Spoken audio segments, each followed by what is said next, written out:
Welcome to BNEWS Weekly. I'm Phil Gallagher along with BNEWS Director Rich Hosford, BNEWS reporters Ted Stefanek and Robert Paris, Peter Brown with the weather, Matt DiMarzio with sports, and Marge McDonald with senior news. Thank you for joining us. A Burlington woman who was reported missing on Thursday evening was quickly found by police. Tanya Condon-Frieden, 45 of Burlington, was reported missing on Thursday after family and friends said she hadn't been seen since approximately 5 p.m. on Wednesday. She had been last seen on Ivy Lane in Burlington near the Billerica line. Police quickly set up a command center at the nearby Pineland School. They began a search in the rain of the woods and the neighborhood surrounding the area. Condon-Frieden was found around midnight by a canine unit activated by the Northeast Massachusetts Law Enforcement Council. She was found in a wooded area over the Billerica line. She was transported to a local hospital for evaluation. A number of experts and researchers agree teens need their sleep, and getting up early for school can be detrimental to their mental health and stress levels. That's why the Burlington School Department and School Committee is working with other schools in the Middlesex District to research and discuss later start times for high school students. The discussion started last spring and has continued into the fall, and now they are looking for input from students and parents. Superintendent Eric Conti and Assistant Superintendent Patrick Larkin announced a new website, bpsschools.wordpress.com. It's on this screen there, that has information on later school start times and a section for input from the public. Not all parts of the site are up and running as of the publication of this piece, but Larkin said surveys for both parents and students will be up soon. Things to consider include child care arrangements, as often high school students will babysit for younger siblings. Conti said the school districts are also considering things like sports schedules and other inter-school competitions. The school department also wants to consider the impact of later start times on things like homework, students enrolled in clubs such as drama productions and marching band and busing. Finally, Conti said that just because they are discussing this doesn't mean that the start time will necessarily change. Any changes won't happen overnight. According to a joint statement by the members of the Middlesex League of Superintendents, which Conti signed on to, the group is looking to make possible changes in the fall of 2018. Those behind the effort to create a Burlington dog park are doggedly moving forward. Last weekend, they held a big fundraising event at Rohannes Park, the site of the project. BNews Director Rich Hosford was there, and he files this report. So as you can see, Rohannes Park has gone to the dogs. We are here at the Burlington Dog Park fundraiser, a chance for them to sort of get people enthusiastic and excited and informed about their plans for a dog park here. They're also doing some fundraisers, have some vendors on scene, raffles, all sorts of prizes. A lot of activity here at Rohannes, and we're going to talk to some people, find out why they want a dog park here at the park. All right, now I'm here with Burlington Rec Director Brendan Egan. Brendan, let's talk about what's going on here today. So we have a dog park fundraising event here today. We're looking to build a off-leash dog park for our residents and their four-legged friends here at Rohannes Park. And it seems like quite a bit of enthusiasm, a lot of people, a lot of dogs, a lot of kids. Just sort of talk about how the day's gone. Sure. There is a lot of enthusiasm, and it's really been a great day. The weather's been great. The crowd has been here all day. We have local vendors, dog-related vendors coming in. We have face painters. We have some raffles, all to benefit the dog park, and we have some local food vendors as well. And just sort of talk about the importance of having a place where people can, let their dogs off the leash. Sure. So, more and more communities are looking at dog parks as a place for dogs to go off leash. Dogs are allowed off leash in Burlington currently, as long as they're under voice command. But we want to give a place for them to go and socialize, their own portion of a park to go socialize, and it's good interaction for not only the dogs but also the owners. The owners want to be together with other dog owners and sharing stories and watching their dogs socialize. So it's a good community programming thing. Who am I here with? Julian, Ashley Pinkham. And who's this? Teddy. Teddy. All right. So which one of you wants to tell me, what do you think, why do you want a dog park in town? Because I always take Teddy for a walk, and when we come down here, there really no place to let him go. So now I can just let him go off the leash and he'll have other dog friends. And what do you think about this location for a dog park? It's a good spot because if adults have kids, then they can let them at the park, which is really close to the dog park. All right, great place for both kids and dogs. All right, well, thank you guys. So who do we have here? I'm Diane, and this is my Springer Smitty. Smitty, and who do we have here? Ben? That's Ben. And this is Judy, and this is my Boglin Jilly. All right, so what do you guys think of the idea of the dog park? We're really excited about it. I'm actually on the committee, kind of an inactive member on the committee. But I think that for so many residents that need to really exercise a dog that can't be off leash, it's the ideal situation for them to really get out to socialize and exercise, and it's great for the people and it's best for the dogs. I think it's great. And what do you think about, just the importance of having a place for dogs to run around in and the convenience of, next to a park for the kids? I think it's awesome because there's so many dogs that want to play together, and it's a safe environment. Dogs can be there. It's fenced in. People respect that. This is where dogs are going to be, and it's the only place we're going to have in Burlington we can do this, and I'm really excited about it, especially since I can walk here. If people are interested in more information, they can look on the Burlington Parks and Recreation Department webpage, as well as the Friends of the Burlington Dog Park have a Facebook page and a web page. So there's information out there all the time. If anyone has questions, please call me at the Recreation Department, and I'd be more than happy to talk about the process of getting to where we are. And there you have it. A lot of people out here today are throwing a lot of enthusiasm for this dog park idea. A lot of people wanting to see it become an actual practice. We're going to follow it in the future, but for right now, I'm BNEWS Director Rich Hosford here at Rahannes Park. So as you can see, Rahannes Park. Okay, this election season has been full of news and is certainly one of the more polarizing contests seen probably since the last one. Because of that, it seems likely that the lines at the polls on November 8th will be quite long. However, you can avoid them and still cast a ballot. For the first time in Massachusetts, early voting is an option in 2016 and will take place in Burlington Town Hall here in town. Early voting will take place between Monday, October 24 and Friday, November 4th. You can visit www.burlington.org for the list of when the polls will be open. Along with the vote for president, residents of Burlington can cast ballots in the 21st Middlesex State Rep race between incumbent Ken Gordon, Democrat from Bedford, and challenger Paul Gerard, Republican from Burlington, for the 21st Middlesex State Rep seat. There are also 4 ballot questions. You can visit www.bcattv.org for debates and a BNews special on the ballot question. You can also go to our YouTube site and see all of those items. Finally, note that all ballots cast in early voting are considered final. You cannot go back and change your ballot if you change your mind about a candidate or a ballot question. Float like a butterfly, sting like a bee, and get a workout while you're at it. There is a new fitness center focused on using boxing as a workout coming to Burlington. Title Boxing Club is moving into the site formerly occupied by Boston Bed Company in the Vinebrook Plaza off of Middlesex Turnpike, the corner of Middlesex Turnpike and Mall Road. Title Boxing offers classes to people who want the strenuous workout performed by boxing professionals without the need to exchange actual punches with an opponent. Good idea. The classes promise a calorie burn with no hitting or fighting. Title Boxing also says the environment is one with no judgment or intimidation. The owner of the Burlington franchise was at the Zoning Board of Appeals meeting this week to get permission to put up a sign on the tower-like building in Vinebrook Plaza facing Middlesex Turnpike. He said it was necessary to get commuters' attention and to allow potential customers to find the business. The members of the board approved the sign. There was no mention of an opening date during the meeting. You can get more information about the fitness center from their website. The Federal Trade Commission is warning of yet another scam to be aware of. This is a possible money scam.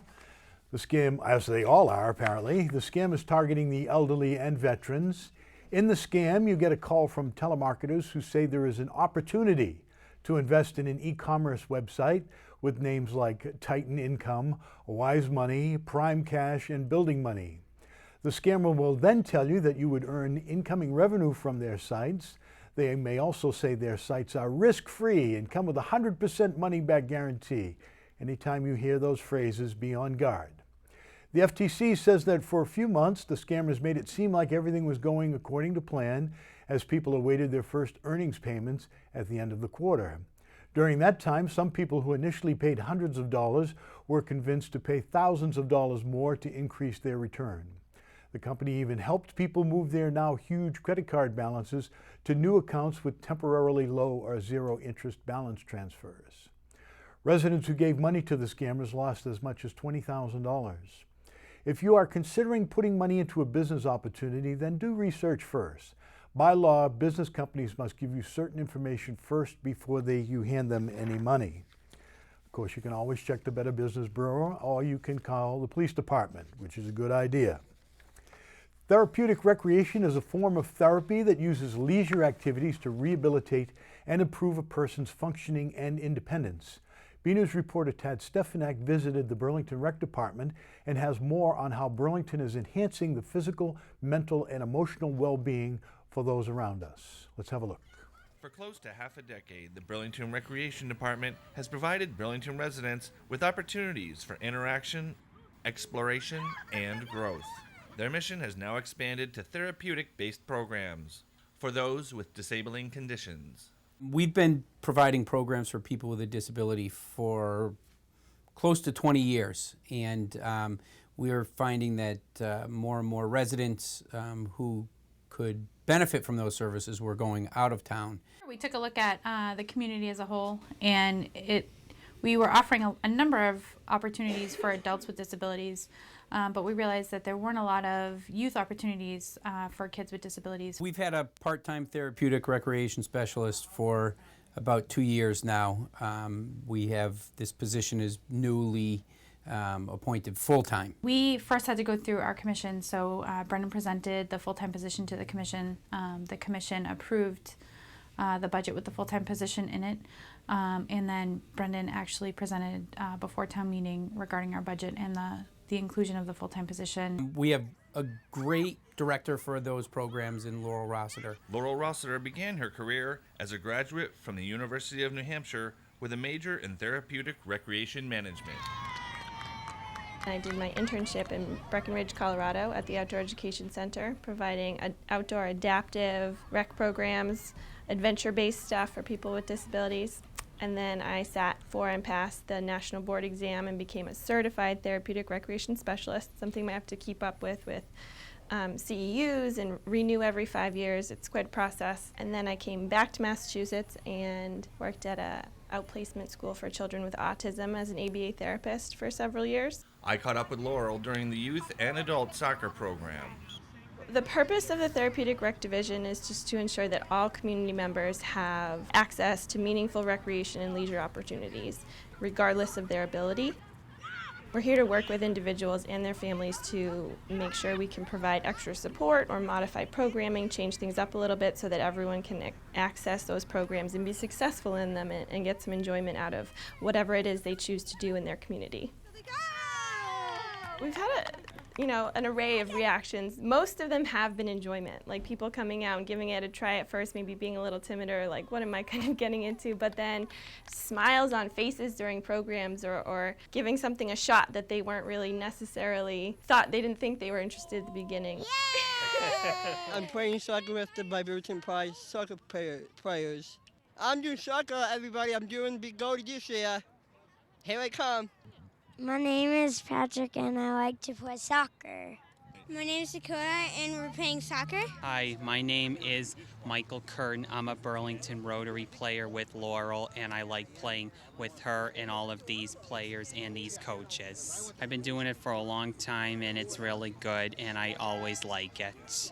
And it's my favorite thing a lot. I also do the street hockey that'll be coming up in the fall and softball, and I do basketball and now soccer, and I always like those sports and they make me very happy. So anyone with a diagnosed disability or someone who identifies with having a disability or has struggles with something, has a hard time with something, anything that might kind of hold you back from doing something on your own. So we can see pretty much anyone, learning disabilities, all sorts of things, are welcome to participate in our programs. We try really hard to open rec programs for people with disabilities to all ages and all interests. So if you're not a sports person, maybe you'll like our rock climbing program or our therapeutic horseback riding program. Because, just as anyone might not be really interested in playing basketball, they might be more of a music person, or they might like arts better, or dance class, saying, oh, it's okay if you don't like sports, come on out and give this other stuff a try. The program serves any resident that would have a disability, whether cognitive or physical. We do accept non-residents into our program as well, as we do with our traditional recreation programs. As a community recreation department, our mission is to provide opportunities for the entire community. So now we are able to do that. We are able to provide specialized programming for people within the community and work on our inclusion opportunities so that they can be included in typical recreation programs as well. Getting people out and involved in programming and in inclusion services where somebody would like to give a traditional rec program a try but needs a little bit of extra support, then we come up with a way to pair them with a staff member and support them through that activity so that they are successful and it is enjoyable, even though they might need a little bit of extra help. Some of the relationships we see building there, people making new friends, connecting with people, with coaches, with instructors, trying things and challenging themselves to do things they might not have done otherwise is really huge, and we've seen a lot of good things come out of that, building confidence, building skills, independence. I want everyone to know that we have fun, we respect each other, we play well, and we pay attention, and we always pass to people, and we get goals a lot. From the Burlington Recreation Department and Marvin Field, I'm BNews reporter Tad Stefanak. Back to you in the studio. Pat, I love soccer, and it's so cool. What do you like about soccer? It's cool. Bye-bye. For close. The Recreation Department of Burlington continues to break new ground, providing opportunities for every member of the community. It is said that getting a child started on a skill early gives them a leg up later in life. With a new program from the Burlington Education Summer Theater, parents who want to introduce their children to music at a young age now have another option to do so. The group, in partnership with Burlington Public Schools, is hosting Burlington Music Play, an 8-week program for young children that runs on Tuesdays from November 1 to December 20th. The goal of the program is to create an environment that supports and nurtures musical understanding, increases musical aptitude with research-based instruction, and allows for pivotal early musical experiences. The classes will be an interactive experience that features singing, chanting, movement, musical play, and pattern instruction. There are 2 groups available: the infant-toddler class for ages newborn to 3 years old, and the preschool and kindergarten class for ages 3 to 7. The program will be held in the Marshall Simons Middle School library. The cost is $120 per child. The instructor will be Burlington Public Music's music curriculum coach Andrew Mullen, a professional music educator who brings a wealth of experience and training to the job. A new program on BCAT examines the side of the medical field most don't want to consider: what happens when something goes wrong. BNews reporter Robert Paris was at the taping and has this sneak report. And medical care with a new special on BCAT. Last Monday, the staff and volunteers of BCAT helped Ellen Kagan film her new show, Just What the Doctor Ordered. The show is called, the one-woman show is called Just What the Doctor Ordered, and it came about because I've been in healthcare reform since 1994. And we're trying to get universal health care passed here in the United States, working very hard here in Massachusetts with the mass campaign for single-payer health care. During that time, to get the show single-payer marketed, I devised a show called Your Healthcare Choice or Chance, which was aired on public access throughout Massachusetts, including Burlington. That's how I know Jen and this great group, which teaches the public how to navigate the healthcare system. Ellen explained why she decided to do the show solo. I'm a performer at heart, and I love doing my interview show, but then I thought, no, I'm sort of a comedian. I really like telling sad stories with a lot of laughs, because they are. I mean, a comedy generally is a tragedy turned around. I mean, there's no comedy. If there's no tragedy, you're not going to laugh. Like a guy slipping on a banana peel. I mean, you're not going to laugh unless it's something like that. So I thought, no, this is a story that will grab people. It will really grab. And when I tell people my stories, my friends and family, they all fall down dead laughing. And I thought, because you can't believe it. Wait till I tell you my stories. Mistakes are always possible, even in the field of medicine. When they happen, Ellen says there is only one thing you can say, and her shirt explains it all. Everything that goes on with me, just to give you a little tease, one of the primaries who I was investigating, I wasn't sure he was going to be my primary, he gave me a serum, a tetanus shot, put the needle right in my arm, and pulled out fast and said, oh, he said, I forgot the serum. Well, this is a Harvard doctor. Oops, so that's an oops, right? Is that an oops?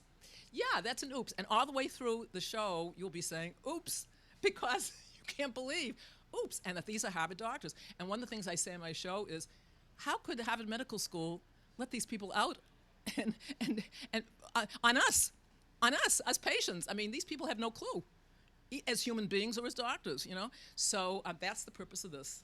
Ellen has been through many personal experiences with the medical field, but she says her show isn't meant to make people feel sad or scared.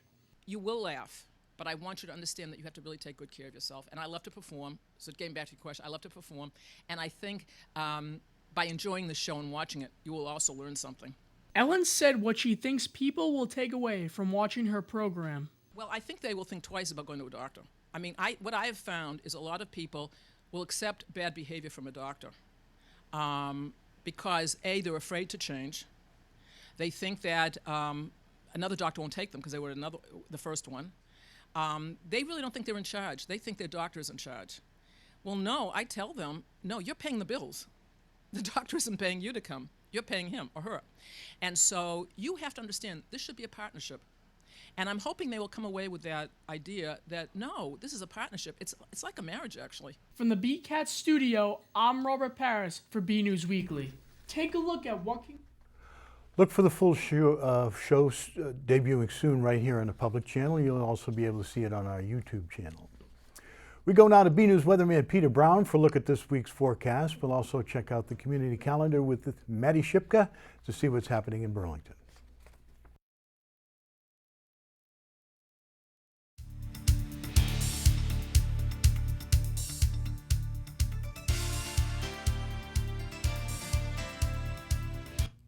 Well, hello everyone. This is Peter Brown with a look at your forecast for the upcoming period. And look at this, we're getting towards the end of October. Can you believe how far we are into the fall already? As we start off on Friday, look at this, we're going to see temperatures, again, nothing for a big surprise. We're going to see temperatures above average, temperatures in the mid-60s. It's going to be a little bit muggy to start out the period, but look at this, even our nighttime lows, much above what the average should be down in the mid-30s. However, we're going to be far from that record of 81, which we were actually pretty close to the past few days around here in the Burlington area. And, of course, the biggest thing about this time of the year, of course, is look at how short the days are getting. So that's for certain. That's definitely a sign that we are marching towards winter. But as we move ahead, I'm going to show you a little bit about what's going to be going on with our weather for the upcoming period. And the biggest story is actually going to be, again, we're going to get a really good shot at some heavy rain this weekend. So we're continuing to alleviate our drought, and that's really a godsend at this point because we needed that badly before the winter came. So we're going to have a storm that's actually going to start to develop over us on Friday, and that's going to bring a cold front to sweep through Friday afternoon. What that means then for Saturday is we're going to have actually here in the Burlington area pretty chilly rain for Saturday, and we're going to see winds increasing. And if you're going anywhere out to the western part of New England or up into northern New Hampshire or Vermont, you may actually see a few inches of snow accumulate. So don't worry about that. We're not going to see any snow in the Burlington area. But keep in mind that that is a possibility. And also look at this other low-pressure center out here. This might come by Monday night into Tuesday morning, and it's going to be very close when it comes through early in the morning. There is a chance we could see some flurries mix in with the rain, even around here in the Boston area. So keep that in mind. But I'm going to go ahead and I'm going to show you something that's been kind of interesting going on the past week. If you've been in Boston at all, you may have noticed that the tides have been extremely high, and there was actually a lot of flooding in Boston right along the Harbor Walk and all along the waterfront. And this is because of something that we call a king tide. And basically what that is that's when the sun, the earth, and the moon are all lined up together on the same axis pretty much. And what that means is, as you see here, of course, everybody knows the moon controls our tides for the most part here on Earth, and wherever the moon is, the moon pulls the high and low tides out. But when we are getting closer to the sun at this time of the year, heading towards the winter, and these three forces align, the tide can get extremely high. So if you were in Boston And it looked like there were some places that were underwater that usually aren't. Well, this is a reason why. A really interesting phenomenon, but nothing that harms us, that's for sure. As we move ahead, I'm going to show you a little bit about what our weather is going to look like, our temperatures for the next 7 days. Here we go, starting out Friday and Saturday. We may actually get 2 to 3 inches of rain out of this storm, so that's something that's going to be very, very helpful. But look at this getting into Sunday. You know, wall-to-wall sunshine, and look at temperatures in the low 50s, so it is going to feel like fall, that's for sure. Again on Monday morning, this is where it could get a little bit interesting. We could have a little bit of precipitation here when we're seeing temperatures in the high 20s and low 30s in the morning. So there is a possibility we could have some snowflakes mixed in with some light rain. Look at this on Tuesday. Sunny skies and temperatures only in the upper 40s. So that's more of like a late November, early December type of feel. But as we get towards the end of the period, we're going to introduce again maybe another chance of rain by Thursday, but temperatures moderating up to near 60 again. So we definitely have a lot of really cool, rainy fall weather ahead in the next few days. So get out there, folks, and enjoy this fall weekend coming up, and have a great week.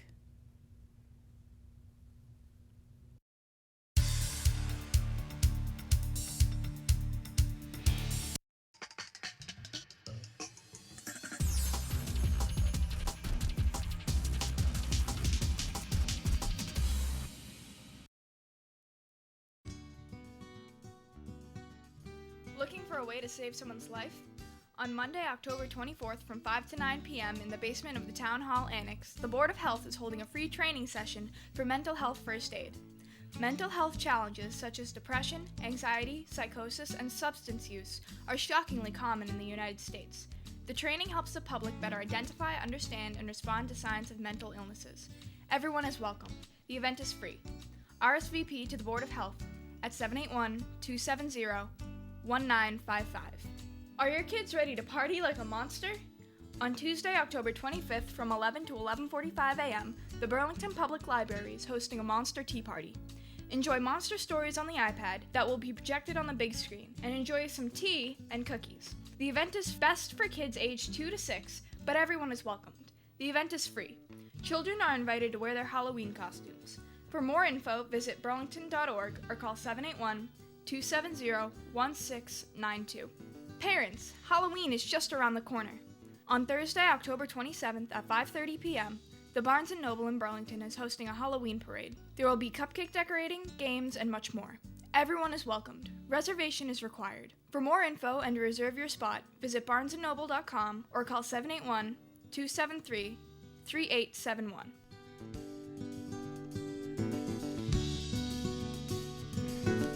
It's do or die time in the high school sports season. We go now to BNEWS sports reporter Matt DiMarzio for the latest on the Red Devils teams fighting out to the end of the regular season. Matt DiMarzio here with this week's sports report. First off, last week at Cafe Escadrille in Burlington, the BHS Athletic Hall of Fame inducted its 13th class. Honored by Burlington High was Bobby J., Chris McNeil, Cliff Skelton, Russ Peterson, Chris Warob, Melissa Hannafin, Kristen Mahoney, Ed Gillis, our very own BNews sports writer Doug Hastings, and the 2005 girls tennis team. Congratulations to them. As for the current crop of Red Devils, there's plenty of good news to report. With a victory over Wakefield, the Burlington High golf team won the Middlesex League's Freedom Division Championship last week. The Red Devils started this season with an 0-4 record, but quickly turned things around and earned another title. The girls' soccer team is one of the best stories of the fall. With a win over Revere on Wednesday, the Red Devils clinched a spot in the state tournament. It's been a long time coming for the ladies and coach Caitlin Germain. Burlington's volleyball team is also headed for the state playoffs. Despite losing a big league showdown to Melrose by a 3-1 score on Wednesday, the girls are still enjoying one of the best in program history with a record of 13-3. The varsity football team continues to struggle. However, they took on the Wakefield Warriors last Friday night, and we have these highlights. Let's check them out. The Burlington Red Devils faced off against the Wakefield Warriors last Friday in a very important non-divisional game. Despite the cold weather, the Warriors got on the board first with a 45-yard touchdown pass to number 7, McKenna, to make the score 6-0. The Warriors stirred up a classic trick play as the kicker lobbed up a beautiful pass for the 2-point conversion, making the score 8-0 in favor of the Warriors. Yet again, minutes later, The Warriors responded with a 30-yard passing touchdown to who else? McKenna, for the second time of the night. This time, the kicker nailed the ball through the uprights to make the score 15-0. The Warriors did not hesitate coming out in the second half right straight through the gates with an unbelievable touchdown run by Marinaccio, and the extra point was good as well. Down 22-0, Burlington started to come back as quarterback and senior Dylan Bonfilio heaved a gorgeous pass to Pat O'Halloran for the first score of the game and O'Halloran's first touchdown of the season. Burlington then tried a daring two-point conversion, which was deflected, intended for Fernando Lamine as the Devils trailed 22-6. As the fourth quarter began, hope was uplifted as Dylan Bonfilio, the quarterback, ran it himself from 11 yards out for a touchdown to put another touchdown on the board for the Red Devils. Burlington yet again went for another two-point conversion as Bonfilio took it on the QB sneak but was stopped 1 yard short by the prestigious Wakefield defense. As the buzzer sounded, the Red Devils lost a tough-fought game to the Wakefield Warriors, who won their division. The Red Devils, making their record an unfortunate 1-5 on the season, also will be playing Wilmington this upcoming Friday night. The Burlington High football team will host at Wilmington on Friday night at 7. The Red Devils could still have an outside chance at making the playoffs with the victory on Friday. Best of luck to them. I'm Matt DiMarzio, and this has been the Weekly Sports Report. We now send it back to you guys in the studio. One place where there's always a lot going on is the Burlington Senior Center. We go now to Council on Aging Director Marge McDonald for the latest senior news. Hello. October has been busy, and even as we wind down, it continues to be busy. The Leahy Farmers Market is over for the season. It was a tough year for the CSA, as not all of the usual veggies were available due to the warmer winter, or should I say early thaw and refreeze, that did a job on the fruit trees and then the current drought. Thank you to Leahy for sponsoring the farmers market. It makes a difference not only with grocery bills and nutrition, but it has become a social event in of itself, as many arrive before noon and sit and chat until 1 when we start giving out the produce. Look for next year's farmers market sometime in late May or early June next year. Stephanie Giangreco from OSCO will be at the center on Monday, October 24th with a Lunch and Learn. She will be talking about Prevnar 13 and why you may need to get this shot. You did need to sign up for this, and it's full, so if you did sign up and can't make it, please let us know. On Tuesday morning, the 25th, we have Reiki meditation at 9:30 and Reiki treatments beginning at 10:10.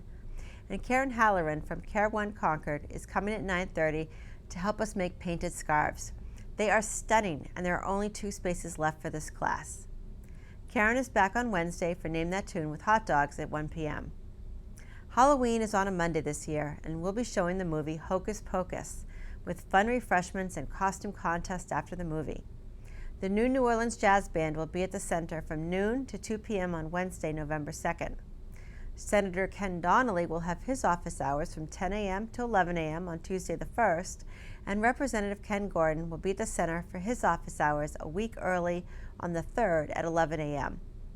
At some point, the weather will turn cold and we'll all need to start heating our homes.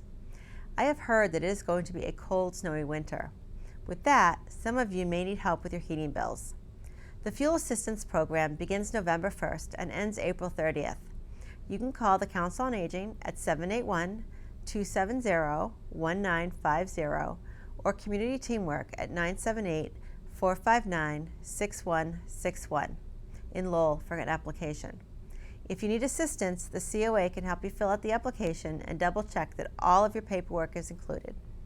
Even if you don't qualify, if you are having trouble, call the COA anyway. The outreach workers can help connect you to resources to help with your heating bills. The Bridges Together program still has a few spots open for volunteers. We are looking for volunteers that are available on Thursdays from noon to 1 p.m. beginning October 27th. The 6 sessions will take place on October 27th, November 3rd and 17th, and December 8th, 15th, and 22nd. Under the guidance of the classroom teacher, volunteers work in pairs to facilitate small groups of students. Together, the seniors and students share their own life experiences and those of their families. These discussions are supplemented with creative educational projects that promote shared perspectives. I've enjoyed watching the results of this program as volunteers and students have forged unforgettable relationships. Email Kathy Lawless at kathylawless@verizon.net or call the Senior Center 781-270-1950. That's all for now. I'm Marge McDonald, and I hope to see you at the Senior Center. We end this program with some fun news from the elementary schools this week. Burlington elementary school students got a chance to test their green thumbs this year in a friendly competition. The Burlington Public Schools Science Center announced the winners of its biannual growing contest, which this year featured a favorite for salads, pizza, and Italian food lovers, the tomato, or tomato. According to a blog post by the Science Center, every other year they hold a growing contest for students in grades K through 5. Every student receives a plant, which the kids take home to be grown in their own garden. This year, students were provided with tomato plants and tried their best to help them grow to the largest size possible. Every student who entered the contest received an honorable gardener certificate and a science goodie bag prize. The first place winner is Chloe Liljegren from the 3rd grade at Francis Wyman. Her tomato weighed in at a robust 1 pound, 14.4 ounces. Chloe grew her tomato with help from her grandfather. Second place winner is Rowan Gilligan from 1st grade at Pine Glen. His tomato weighed in at 1 pound, 10.3 ounces. Third place winner is Emma Sarasoli from the 5th grade at Francis Wyman. Her tomato weighed in at 1 pound, 2.6 ounces. The 3 winners received an award plaque and a bunch of science prizes. Okay, where are we? We're right here. That's it from the news desk here at BNews Weekly. I'm Phil Gallagher, along with a host of people this week, beginning with Rich Hosford, our news director, Tad Stefanak, Robert Paris, Peter Brown, Matt DiMarzio, Madi Shipka, and Marge McDonald with Senior News. Thank you for joining us.